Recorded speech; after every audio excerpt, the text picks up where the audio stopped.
Sir प्यादा। हाँ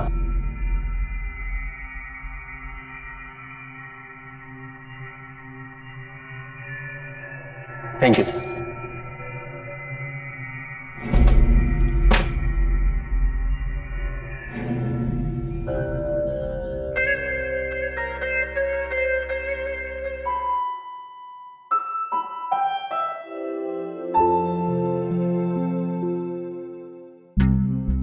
क्या है ये? तुम्हारे नाम का है, खुद ही खोल कर देख लो और फिर मुझे भी दिखाओ।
ये क्या है?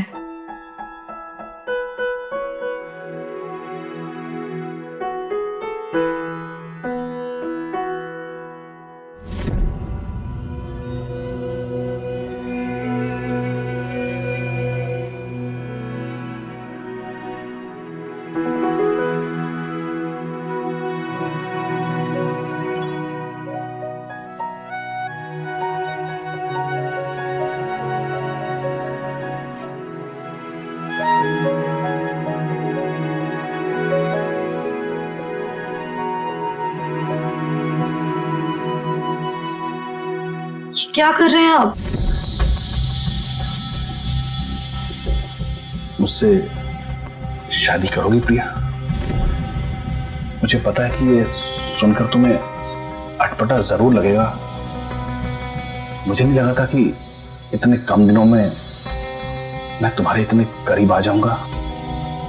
नहीं साहब, मैं नहीं कर सकती। क्यों? वो मेरी मेरी मेरी माँ मना कर देगी। मगर क्यों प्रिया? मेरी पर क्यों प्रिया? अभी तुम्हारी शादी नहीं हुई है। तुम्हारी उम्र क्या होगी? यही कोई 30-32 साल।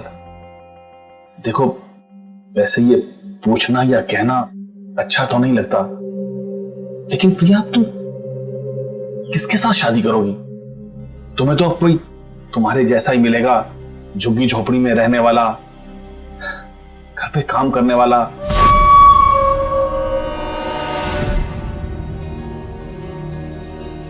वो तुम्हारी क्या देखभाल करेगा? देखो प्रिया, मैं तुम्हें बहुत अच्छे से रखूंगा, रानी बनाकर रखूंगा तुम्हें। प्लीज हाँ बोल दो प्रिया, प्लीज। मुझे वक्त चाहिए। तुम सोच लो, अगर तुम कहोगी तो मैं तुम्हारी माँ से बात करने तुम्हारे घर आ जाऊं? मैं उनसे खुद ही बात कर लूंगी। प्रिया प्लीज हाँ बोल देना। मैं तुम्हारे बिना नहीं रह सकता। Please Priya, I love you.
Scent की खुशबू अच्छी है। कहाँ से लाया बुड्ढा? दुबई से या अफ्रीका से?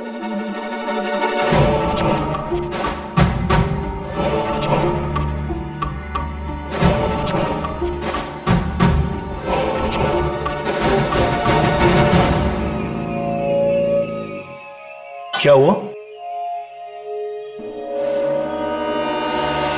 ये हुआ। ये क्या है? क्या है? वो बुढ़ा मुझसे शादी करना चाहता है। शादी? हाँ। हंस रहे हो तुम? शर्म नहीं आ रही? शर्म कैसी? बुढ़ा मजाक अच्छा करता है। मजाक नहीं है रघु।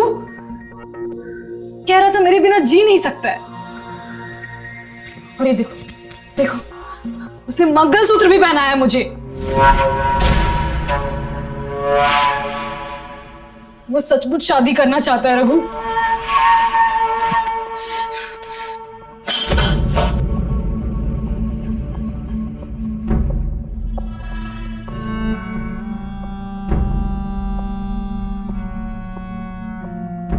बात यहां तक पहुंच जाएगी मैंने कभी सोचा नहीं था। मैंने तो सोच लिया है, मैं कल से काम पर ही नहीं जाऊंगी। क्या पागल हो गई हो? मेरी सारी मेहनत पे पानी फेरना चाहती हो? और रघु मैं कैसे? आओ, ये देखो, ये फाइल, ये लेटर, ये कितनी मेहनत की थी मैंने हम दोनों को गरीबी से बाहर निकालने के लिए, और अभी सिर्फ शुरुआत है और तुम छोड़ के जा रही हो। जब तक तुमको गहने मिलते थे, साड़ियां मिलते थे, महंगे महंगे तोहफे मिलते थे, तब तक तुमको कोई शिकायत नहीं थी बुड्ढे से। और आज थोड़ा सा इमोशनल क्या हो गया, तुम्हें रिश्ता याद आ रहा है। ध्यान से सुन लो, अगर वो कहता है कि शादी करनी है तो करनी है। क्या तुम पागल तो नहीं हो गए हो? रघु बीवी हूं मैं तुम्हारी। मुझे तो अभी भी यकीन नहीं आ रहा है कि बुड्ढा सच बोल रहा है। मुझे उससे मिलके पता लगाना होगा। बूढ़ी घोड़ी लाल लगाम, ये कहावत हम सभी ने सुनी हुई है। हमारी आज की कहानी इसी कहावत को चरितार्थ करती है। मधुकर एक बुजुर्गवार बुढ़ापे में अपनी शादी का ख्वाब सजाए घोड़ी पर चढ़ गए, लेकिन अपनी इस शादी के सपने की सच्चाई को मधुकर नहीं जानते थे। अरे मधुकर को छोड़िए, आप भी नहीं जानते। इस सच्चाई को यदि कोई जानता था तो वो था डाक तार विभाग में काम करने वाला पोस्टमैन रघु, जो खुद ही अपनी पत्नी को एक बुजुर्ग के साथ इश्क लड़ाने के लिए मजबूर करने वाला था। रघु एक पोस्टमैन था और उसके घर में पड़ी हुई थी लोगों की सैकड़ों चिट्ठियां। क्या कुछ नहीं था उनमें? लोगों के निजी खत, लोगों की गोपनीय जानकारी, उनके बैंक में कितने पैसे हैं, उनके क्रेडिट कार्ड्स, उनके बिल और ना जाने कितना कुछ। ये सब लोगों के घर पहुंचाने की जगह खुद के घर ले जाने के पीछे रघु का एक बहुत बड़ा प्लान था, एक बहुत बड़ी साजिश।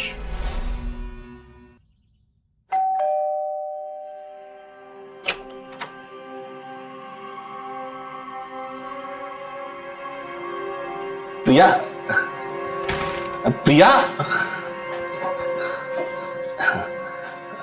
प्रिया, माँ जी से बात की तुमने?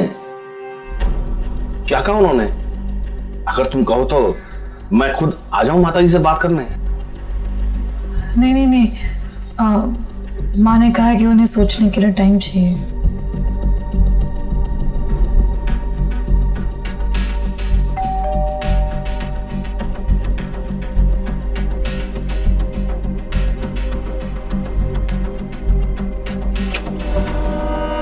Raghu,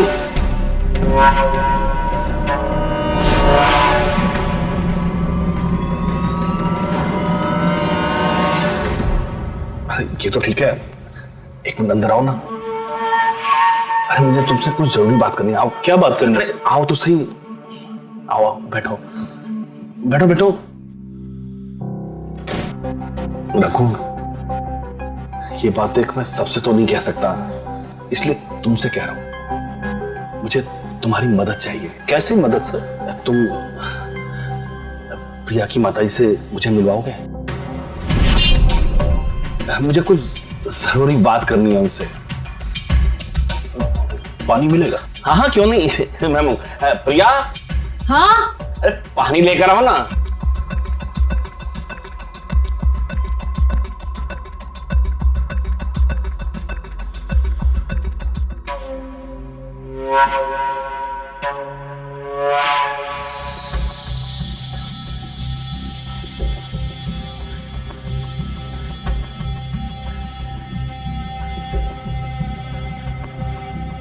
thank you Raghu. किस बात के लिए सर? तुमने प्रिया को कभी शादी के लिए नहीं कहा ना, इसलिए थैंक यू। तुम्हारे मोहल्ले में रहती है, तुम कब से जानते हो उसे, लेकिन आज तक उसकी तरफ आंख उठाकर नहीं देखा ना, इसलिए थैंक यू। लेकिन प्रिया ने अब तक शादी क्यों नहीं की?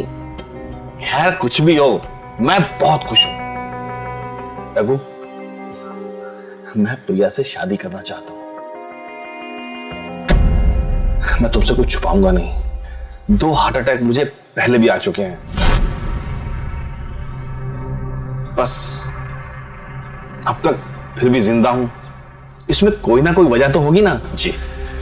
अब तीसरा अटैक कभी भी आ सकता है, इसलिए मैं चाहता हूं कि जितना भी हूं, जब तक भी हूं ना, मैं बस खुश रहना चाहता हूं। बस रघु, तू मुझे एक बार प्रिया की माताजी से मिलवा दे बस। मैं बात करता हूं उनकी माताजी से, प्लीज।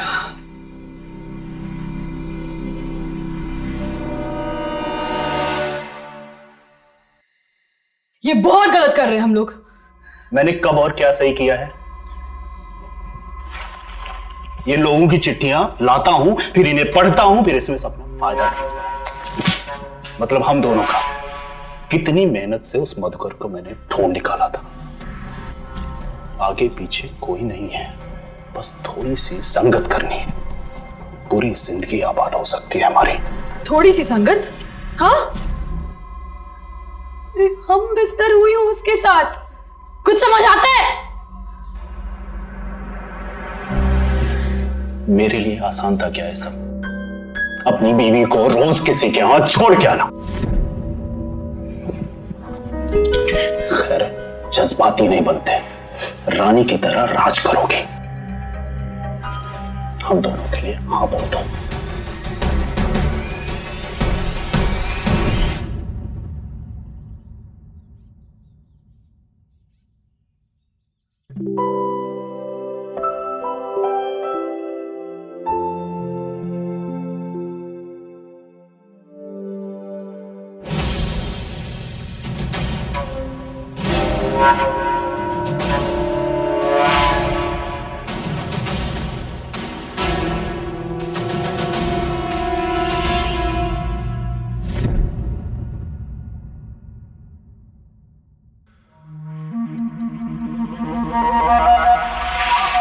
वरमाला डालो भाई।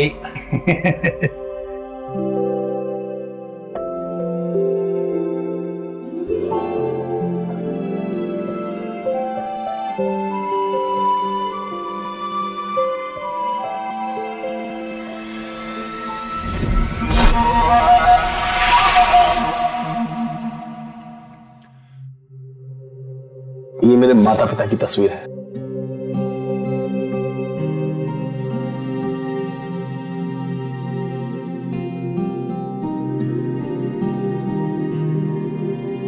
आज से सब कुछ तुम्हारा। और हाँ, एक बात, वहां दीवार पर एक लिस्ट लगी है, उसमें 2 नंबर लिखे हैं, एक मेरे वकील साहब का और दूसरे हमारे फैमिली डॉक्टर का।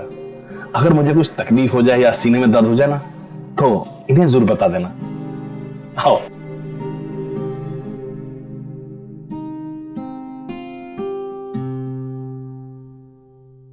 चौधरी जी, भाई मुझे अपनी वसीयत बदलनी होगी। पुरानी वसीयत किसी काम की नहीं रही। मैं परसों ऑफिस आता हूं इसी काम के लिए। Your wish man. I'll be waiting. Okay? Bye. जी।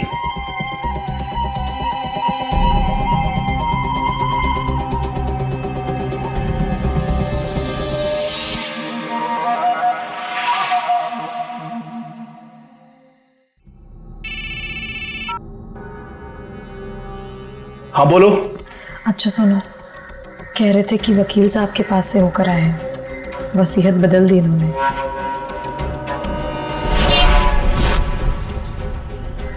अच्छा मैं रखती हूँ।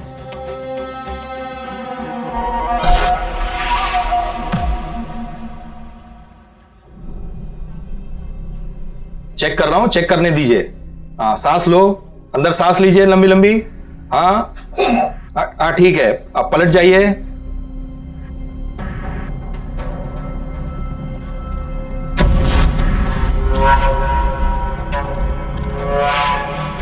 सांस लीजिए, अरे घबराइए मत, इंजेक्शन नहीं लगाऊंगा। हाँ ठीक है, पलटिए। हाँ चलिए आइए आइए, घबराने की कोई बात नहीं है, एसिडिटी हुई है। दवाइयां लिख कर देता हूं, खा लेना। 2 गोली सुबह, 2 गोली शाम को, ओके।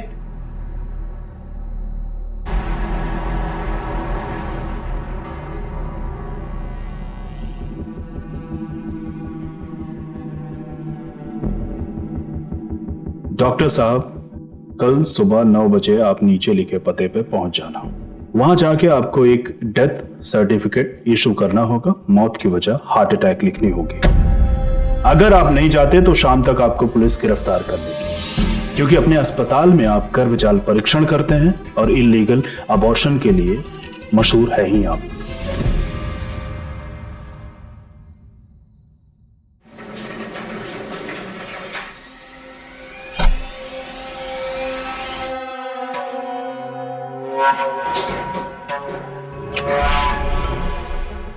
फोन क्यों किया था?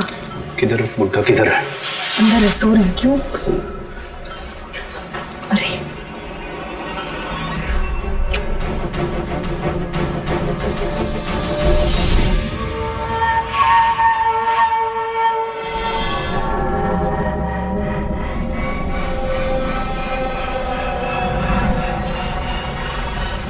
सिर्फ कल का दिन, उसके बाद पूरी जिंदगी मैं तुमको अपने से अलग नहीं होने दूंगा। अभी कुछ मत करना। सुबह 7 बजे वॉचमैन को बुलाना, और जो वकील साहब आए थे उनको। मैंने सारी तैयारी कर ली है।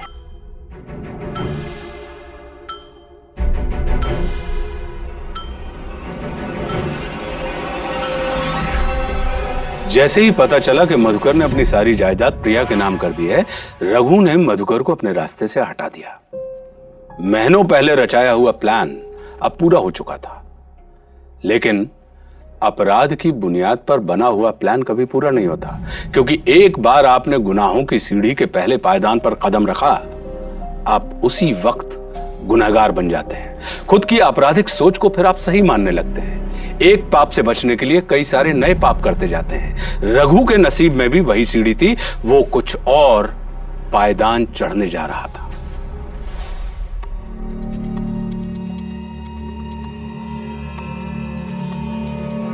मधुकर जी का घर यही है ना? जी कहिए।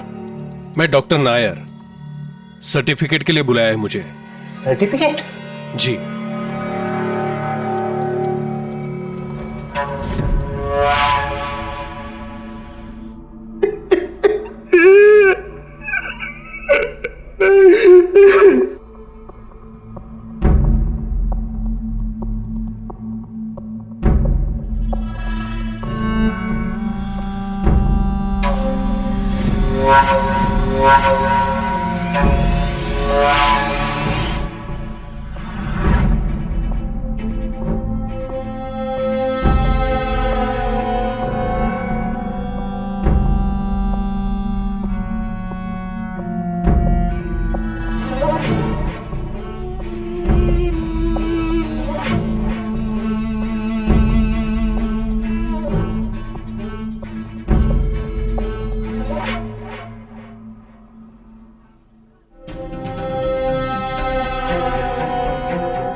चौधरी साहब जी। मैं तो अब तक समझ नहीं पा रहा हूं कि उस डॉक्टर को यहाँ पे बुलाया किसने। उस डॉक्टर का मधुकर जी से कोई लेना देना नहीं था। क्या बोल रहा था? कह रहा था प्रिया जी ने बुलाया। नहीं वही ना जो मधुकर जी के घर में काम करती है, काम वाली। काम वाली नहीं, घर वाली है उनकी। पिछले 1 आध महीने में उनका कुछ चल रहा था, अपना यार इमोशनल निकला, उसने शादी कर डाली और अब वो काम वाली नहीं, मेम साहब है घर की। एक बात बताऊं, अगर मौत आने से 1 महीना पहले ऐसा सुकून वाला महीना मिल जाए तो ऐसी मौत बुरी नहीं है। क्या वकील साहब आपने, चलिए मैं चलता हूँ।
जी नमस्ते। जी आप अभी रात के 9 बजे? वो क्या है कि वसीयत की कॉपी देनी थी, मेरा घर यही पास में है, सोचा देता चलो। जी आइए। जी शुक्रिया। Sorry to disturb you at this odd hour, sorry.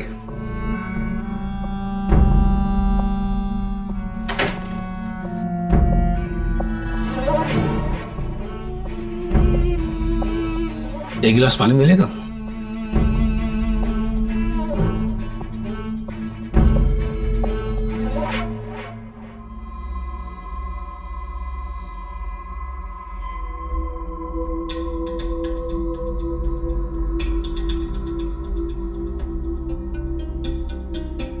ये क्या कर रहे हैं आप? कुछ नहीं, वो वसीयत की बात करनी थी तो सोचा कोई देख सुनना ले, इसलिए पर्दा ठीक कर रहा था। ये वसीयत आपके, तुम कह सकता हूं, मधुकर का दोस्त हूं, इतना हक तो बनता ही है। ये वसीयत तुम्हारे नाम बन चुकी है, लेकिन क्या? इस वसीयत के मुताबिक जितना तुम्हें मिलने जा रहा है उसके लिए तुम्हें कुछ हाथ पैर तो मारना ही पड़ेंगे। ये कानूनी प्रक्रिया थोड़ा समय लेती है, अगर तुम चाहो तो स्पीड पकड़ सकते हो। क्या करना होगा?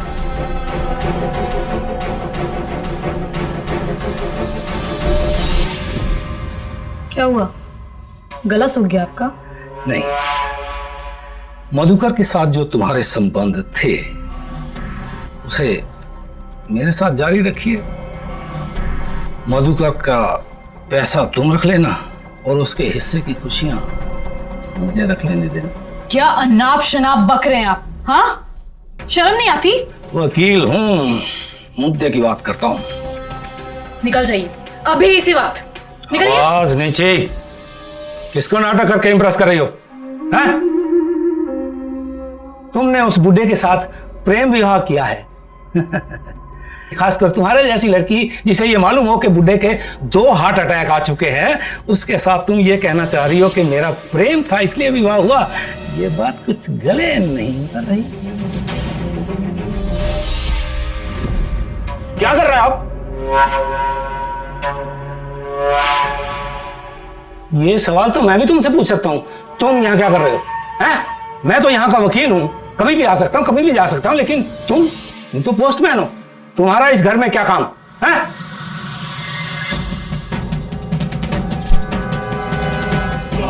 यार मेरी ये बात समझ में नहीं आ रही कि क्या तुमने इस पोस्टमैन को यहाँ क्यों बुलाया? अरे चौधरी, इसीलिए तो मेरी इस लड़की से जान पहचान कराई थी और कहा था कि बहुत अच्छी लड़की है। और सच बताऊं, जैसा इसने कहा था ना वैसे ही निकली ये लड़की।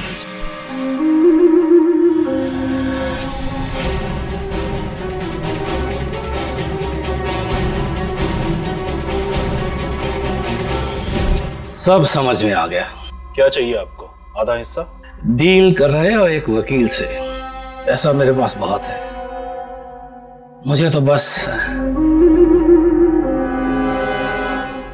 ये चाहिए। ये बात हम तीनों के बीच में रहेगी, तुम्हारे पास कोई ऑप्शन भी नहीं है। नई वसीयत बन चुकी है जिसे सिर्फ 2 जन जानते हैं, मधुकर जो चला गया और मैं। ये नए कागजात के बगैर तुम्हें एक फूटी कोड़ी भी नहीं मिलेगी,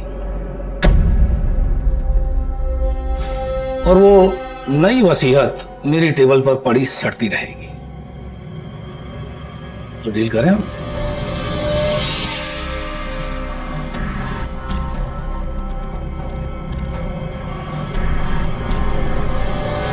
ये क्या किया रखो तुमने? तुम्हारे बारे में सोच रहा था, सहा नहीं गया मुझसे। क्या? हाँ, क्या फर्क पड़ता है तुम्हें? तुमने मुझे उस बुड्ढे के पास भेजा और इसकी नजर बर्दाश्त नहीं हुई तुम्हें? हाँ, सहा नहीं गया? वाह रघु वाह, कोई फर्क नहीं पड़ता। फर्क पड़ता है। मधुकर के पास भेजा था, वो जरूरत थी, जरूरत पूरी हो गई। अब तुम्हें मैं दोबारा उस दलदल में नहीं धकेल सकता। ये अब सूझ रहा है तुम्हें? हाँ, अरे रखैल बना कर रख दिया तुमने मुझे। अरे कम से कम इसे हाँ कर देते तो हमारा वसीयत का काम पूरा हो जाता।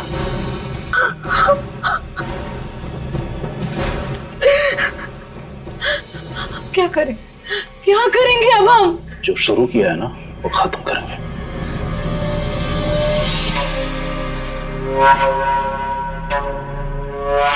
कहते हैं गुनहगारों के भी उसूल होते हैं।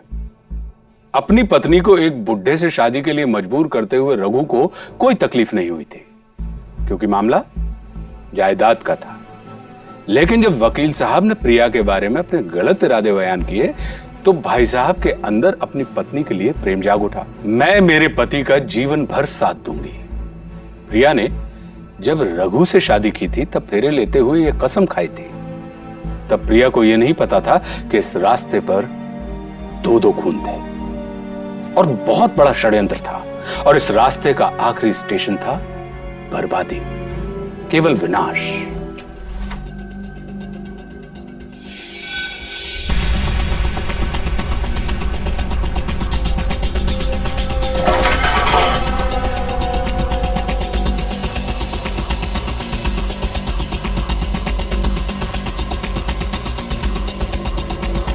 क्या कर रही हो तुम? ये सबकी शुरुआत हम दोनों ने की थी, अब दोनों को ही खत्म करना होगा।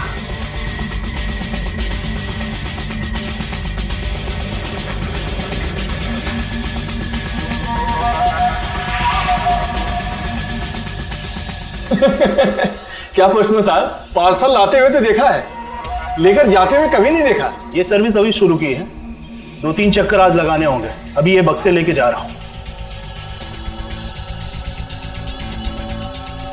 जी नहीं, कल से नाम का फोन चल रहा है, नाम से कोई खबर आई। मैंने भी आपको इसलिए फोन किया था कि आपको कुछ भी पता चले तो प्लीज तुरंत इन्फॉर्म कीजिएगा। अब ठीक है, आई कॉल यू बैक। हाँ, क्या है आपका? रजिस्टर्ड पोस्ट है। वकील साहब है? सर नहीं है, दीजिए मैं साइन करती हूँ। नहीं, उन्हीं का सिग्नेचर चाहिए। फिर आप बैठ जाइए थोड़ी देर।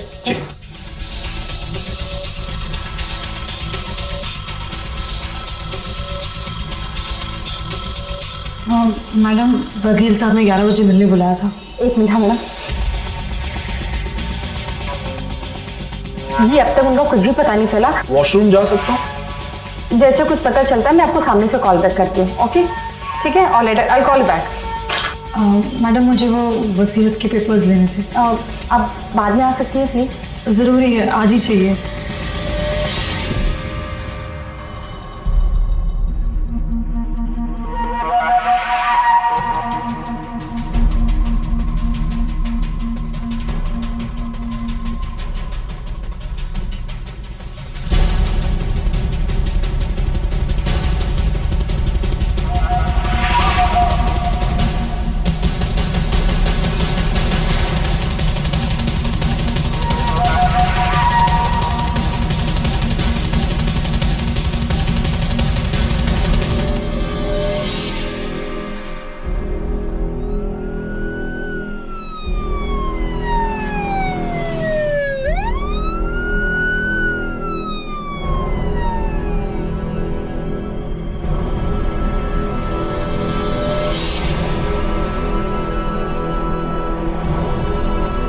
कल आखिरी मीटिंग कौन सी थी? एक वसीयत दी थी रजिस्ट्री के लिए, वो आने वाली थी इसलिए रुके हुए थे। वसीयत? जी। क्या मैं देख सकता हूँ? हाँ आइए मेरे साथ। एक मिनट सर। मिस्टर मधुकर, ये उस क्लाइंट की पुरानी वसीयत की फाइल है, इसमें बदलाव करना था और दोबारा से रजिस्ट्री करनी थी, इसलिए ये फाइल यहाँ रखी है। नई फाइल मिल नहीं रही है, शायद सर साथ लेकर चले गए। एड्रेस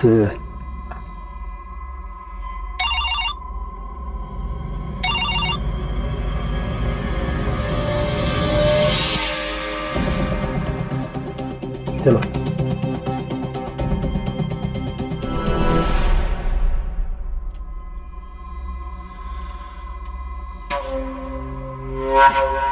देखिए, कोई तो है आपके डिपार्टमेंट में जो उस डॉक्टर की सारी करतूतें पहले से ही जानता है। उसके नाम से आने वाली सारी चिट्ठियों को उस तक पहुंचाने से पहले खुद पढ़ता है। आप सीनियर हैं, सोच कर बताइए, इस तरह की हरकत आपके स्टाफ में कौन कर सकता है? साहब, अगर इस बात में सच्चाई है तो फिर एक ही आदमी है जो ये कर सकता है, रघु। अरे भैया, बाईं तरफ लेना। नहीं भैया, दाएं तरफ चलिए। क्यों? इतना सब कुछ होने के बाद मैं वहां दोबारा नहीं जाऊंगी। वसीयत है अपने पास, अभी नहीं जाएंगे तो शक करेंगे हम पे। पता नहीं, पर मुझे घर जाना है। कौन रघु? वो भी पोस्टमैन है यहाँ पर। उसे 2 बार वार्निंग मिली थी। हम लोगों को शक था कि वो लोगों की चिट्ठियाँ अपने घर पर ले जाता था। जब उसे सवाल किए गए तो उसने हाथ पैर जोड़े और कहा कि भूल से हो गया है। तो उसको पहली गलती समझकर, उसके पश्चाताप को सच समझकर पोस्टमार्टम साहब ने उसको एक दूसरा मौका दिया था। मैं वहां नहीं जा सकती, मुझे घर ले चल। ठीक, घर चल। साहब, लोग हम पर विश्वास करते हैं क्योंकि उनके सारे राज हम सुरक्षित उनके घर तक पहुंचाते हैं। उनकी सारी खुशियां, सारे गम, सबके हम साक्षी होते हैं और इसलिए लोग बाग हमें अपने घर का सदस्य मानते हैं। लेकिन अगर रघु ने ऐसा किया है साहब, तो वह पूरे पोस्ट ऑफिस डिपार्टमेंट के लिए कलंक है, कलंक।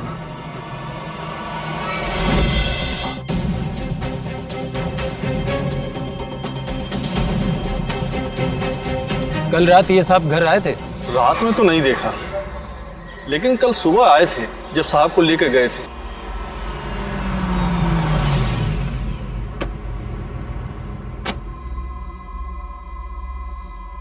नमस्ते इंस्पेक्टर साहब, मैं डॉक्टर सिन्हा, मधुकर जी और चौधरी साहब का दोस्त, उनका फैमिली डॉक्टर भी हूँ। मुझे भाभी जी ने बताया उनकी गाड़ी मिली यहाँ पे। कल क्या हुआ था साहब? कल हमारे दोस्त मधुकर जी चल बसे। कल सुबह चौधरी साहब और मैं दोनों यहीं पे थे। अच्छा, उनकी वसीयत का काम चल रहा था, आपको कुछ पता है? नहीं साहब, मुझे तो नहीं पता, लेकिन मधुकर जी की अभी अभी दोबारा शादी हुई थी। अच्छा, ये बतलाओ, मधुकर जी की वाइफ तो होंगी ना ऊपर? नहीं, बीवी तो नहीं थी कोई उनकी। हाँ, एक काम करने वाली बाई रहती है। हाँ साहब, उसी से शादी हुई थी उनकी। एक्चुअली मुझे भी कल ही पता लगा। और एक बात इंस्पेक्टर साहब, कल जिस डॉक्टर ने मधुकर जी का डेथ सर्टिफिकेट दिया उसे भी उन्होंने ही बुलाया था। साहब, मुझे भी ये सब कुछ अटपटा सा लगा था और मैंने अपनी शंका चौधरी साहब से भी जाहिर की थी।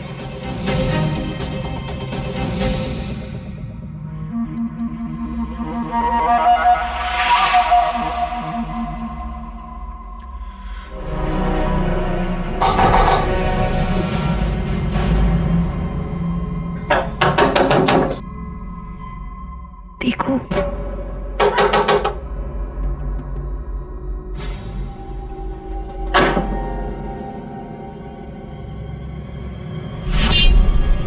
मिसेस मधुकर यहीं रहती है ना? कौन मिसेस मधुकर? जो असल में मिसेस रघु है।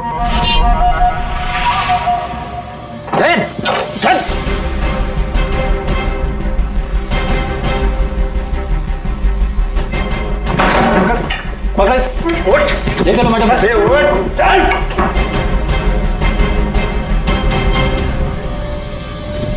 एक बड़ा प्रसिद्ध गाना है, डाकिया डाक लाया, डाकिया डाक लाया, खुशी का पयाम कहीं कहीं दर्दनाक लाया। पोस्टमैन का आना एक खुशी की लहर लेकर आता है, सभी उसकी राह तकते हैं। वो सिर्फ खबरें ही लेकर नहीं आता, खुशियां, गम, उम्मीदें, सारे भाव लेकर आता है। किसी किसी के लिए तो मनी ऑर्डर के रूप में अपनों के द्वारा भेजे हुए पैसे भी लाता है। जिन्हें पढ़ना लिखना नहीं आता, उनके लिए वो खत लिखने वाला उनका बेटा, बेटी या भाई बन जाता है, उनके घर का एक सदस्य बन जाता है। कई खुशियों के मौके पर तो लोग पहले पोस्टमैन का मुंह मीठा करते हैं, और जब उस पोस्टमैन की हमारी जिंदगी में इतनी अहमियत हो तो रघु जैसे एक अपराधी का गलत व्यवहार इस पवित्र व्यवसाय का बाल भी बांका नहीं कर सकता। हम ऐसे विश्वासघात करने वाले गुनहगारों की कहानियां आपके सामने लेकर आते हैं, क्योंकि हम चाहते हैं एक सजग, साहसी और सावधान इंडिया।